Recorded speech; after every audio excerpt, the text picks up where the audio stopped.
This video is sponsored by W Jitterless Energy Blend and by Reaper Apparel Company. Stay tuned until after the video to learn how you can save 10% off of your order. Some states have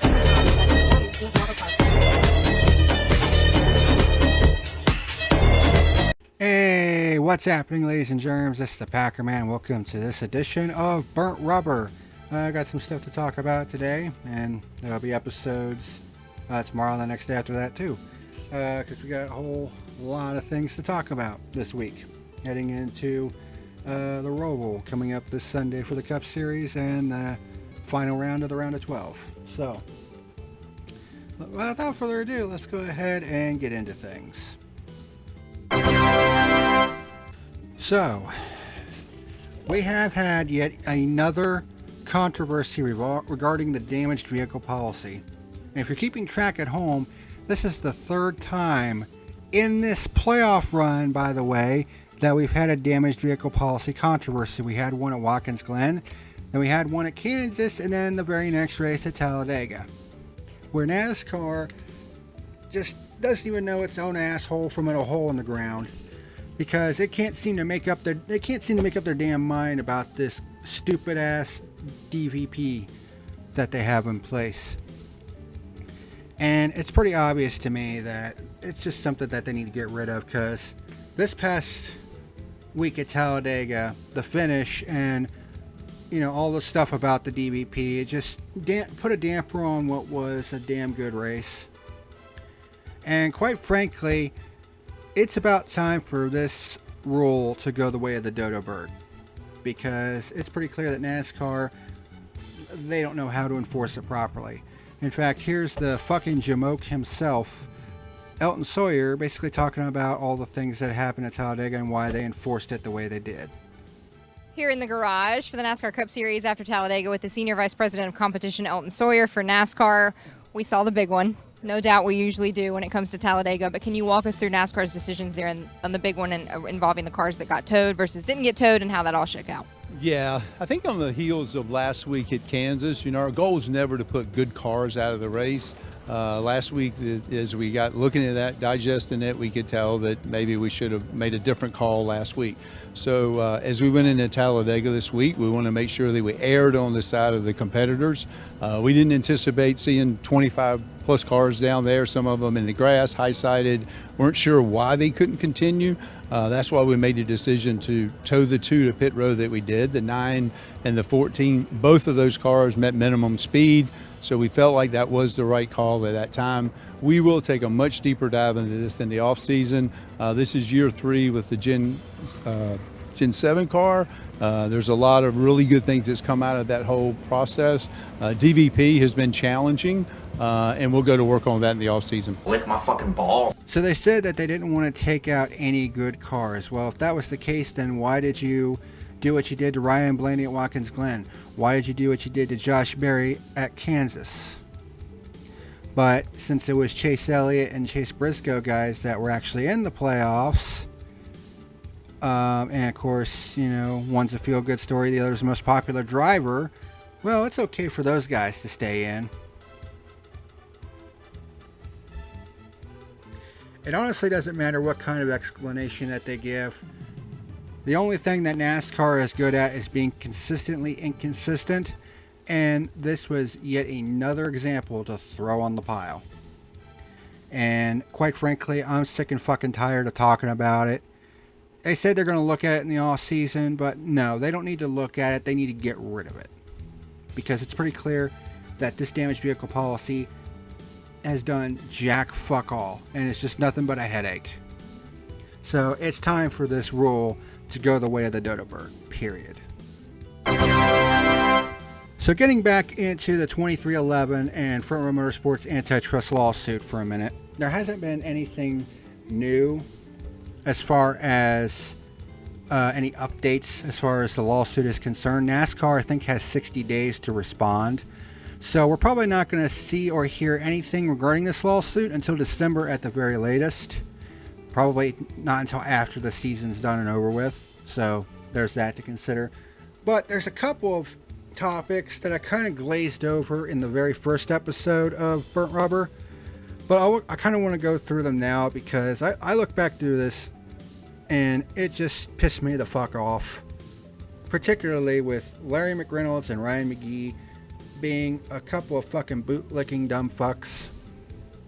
Because they basically slammed the lawsuit without even doing so much as arguing about the contents of it. It's just, they're arguing that, oh, why did they file this lawsuit, because of this and this, not actually arguing the content of the lawsuit.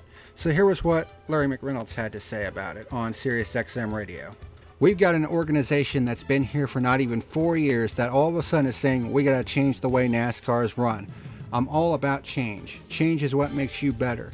But you know what? When I see Richard Childress, Jack Roush, Rick Hendrick, and Joe Gibbs, who've been here longer, and they signed off and said this is good, we're okay. And these people that have been A, not competitive, or only been here for 4.5 years, have been saying the way we've done business for 76.5 years is wrong. How about new? Your boots, sir. I had a lot of respect for Larry McReynolds. Wonderful announcer back when he was in the booth with Darrell Waltrip and Mike Joy. But he could not have missed the mark more than he did with this statement. Just because something has been done the way it has for 76 years doesn't mean it's the correct way anymore. Because here's a newsflash, McReynolds. This is not 1969 anymore. NASCAR is trying to get away with shit that they've been getting away with for years. And the fact of the matter is, they can't get away with this shit in 2024. Not with social media being the thing and everything else. Okay, the way that NASCAR is doing business right now is fucking stupid. Because if everything that is detailed in this lawsuit rings true, why the fuck are you defending it? Because I looked at that entire 46-page lawsuit and saw all the shit that they said that NASCAR put into that charter agreement. And it literally just boggled my mind, because it's like, who in their right mind would sign this? I mean, seriously. And then, trying to come up with the argument that, well, 13 teams signed it, because I was seeing that in Jet MDK's video about the whole thing, and it was pretty clear who the fucking bootlickers are in that comment section. It's like, Jesus Christ. You have people within the industry, and you also have people in this fan base that are just, bending over, waiting to get fucked by NASCAR. It's just like, why? Why are you bending over backwards for this fucking company when it's pretty clear that they're in the wrong? But then again, I'm not really surprised, because a lot of people in the NASCAR industry, and evidently a lot of people in this fan base, cannot wait to have their butthole filled with some dick. And NASCAR is going to be the one providing that. And all I gotta say is, fuck that. Because you have to be legitimately insane to think that all the shit that's in this charter agreement is a good thing. Like, you're out of your mind. This is fucking nonsense. But evidently, Larry McReynolds and some people in the NASCAR fan base weren't the only fucking bootlickers. Take a look at Ryan McGee of ESPN, for instance. So, Ryan McGee of ESPN. Evidently, he's garnered a lot of good faith among some NASCAR tubers and some people in the media, because he usually posts articles with a level head. Well, it sure as fuck wasn't the case this time when it came to the 2311 Frontman Motorsports antitrust lawsuit. Because the shit that he posted on Twitter and then the link to said article on ESPN made my fucking skin crawl. Filed to ESPN and noted that he reposted it himself. On the same day the NASCAR community teamed up for Helene Aid, two of its teams announced they were suing the sport.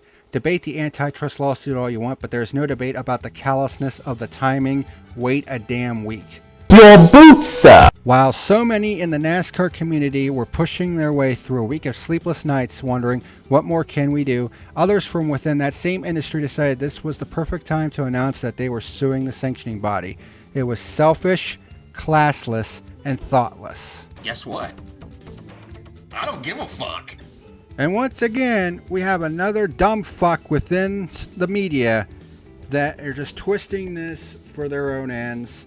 It's like, what the fuck does something like this have to do with the Helene recovery efforts? Okay, just because, you know, we're in the middle of this whole thing with Helene, and now we got Hurricane Milton, which has become a Category 5 hurricane, by the way, and is bull rushing towards Florida as we speak.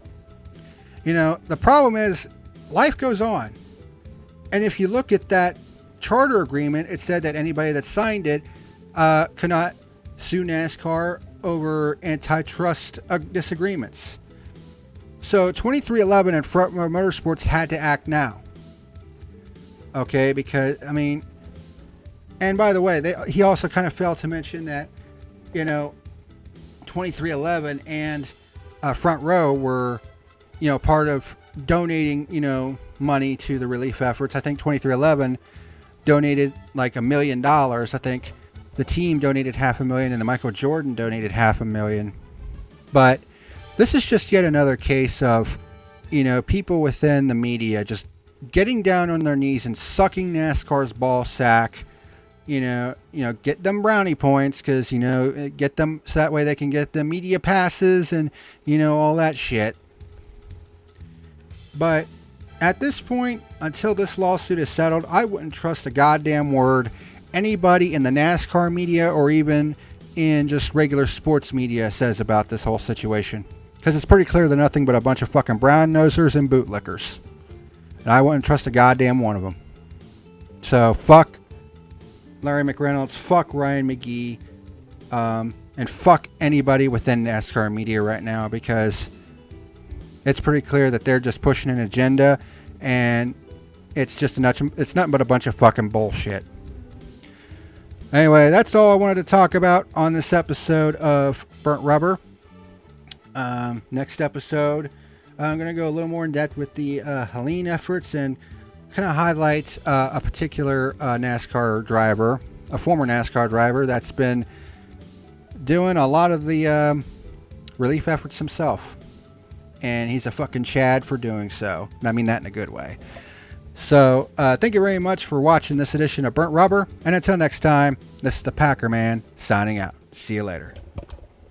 Hey, what's happening, ladies and germs? This is the PackerMan letting you know that tonight's video was sponsored by Dubby Jitterless Energy Blend and Reaper Apparel Company. Dubby Energy is a jitterless energy blend that contains coffee fruit extract and was designed to give gamers a boost of energy without all the downsides of regular energy drinks like crashes and harmful ingredients. And there are several different great flavors that you can try, such as Dragonade, Push and Punch, Galaxy Grenade, Beach and Peach, Watermelonada, and the limited edition Palm Blom flavor. And don't forget to get you a plastic shaker while you're at it. If you're interested in giving W Energy a shot, there's an affiliate link down in the description box below. In addition to W Energy, this video has also been brought to you by Reaper Apparel Company. By clicking on the affiliate link down below in the description box, you'll be able to browse through many of their different wares, such as hats, t-shirts, hoodies, and other cool items. When you place an order and you go to checkout, be sure to type in the code PackerMan and you'll be able to save 10% off of your order. Special thanks to both Dubby and Reaper Apparel for sponsoring my channel.